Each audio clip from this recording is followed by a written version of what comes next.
Salut! Résultat de la tablette une fois peinte avec l'encre de Chine. J'ai passé une première couche d'encre rose, puis une seconde couche d'encre argentée. Je trouve que les signes ressortent bien, donc je suis contente. Donc rappel du texte. Ur an namu, nita kala ga, lugal urim, ki, lugal ki enji, ki uri e. Utu et an nana ki munadu. Ur namu, l'homme fort, roi d'Ur, roi de Sumer et d'Akkad. Quand son temple a bâti. Voilà, donc ma petite performance est terminée. Je suis contente. Je pense que je vais la garder même si elle n'est pas cuite. Donc, cette tablette fait partie d'un texte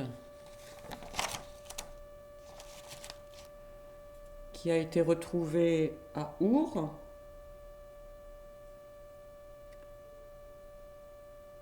Ce texte daterait de 2100 avant notre ère à peu près, puisque c'est Ur-Nammu qui l'a écrit. Ur-Nammu fait partie de la 3e dynastie d'Ur.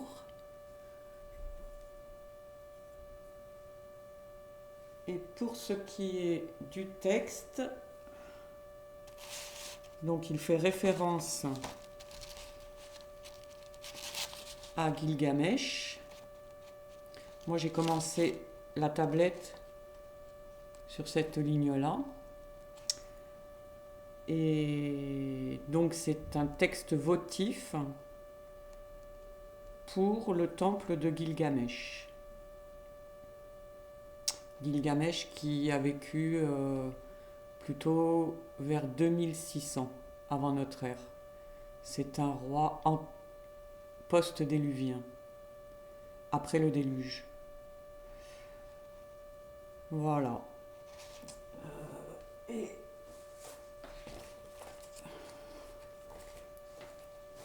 je vais vous lire quand même la totalité du texte.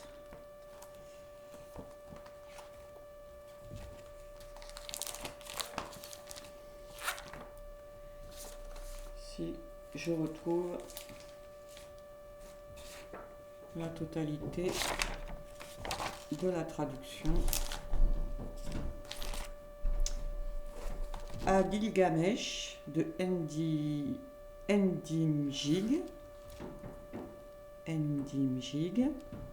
son roi Ur-Nammu, l'homme puissant, le roi d'Ur, le roi de Sumer et d'Akkad, quand le temple de Nana il construisit pour la protection de sa vie, il dédia une offrande votive.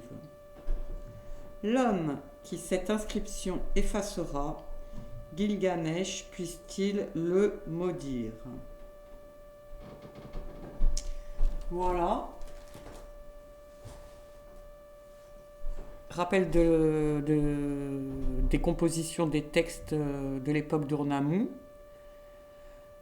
Un dieu. Donc je ne sais pas quand est-ce qu'a été divinisé Gilgamesh. Donc un dieu. La localisation du dieu.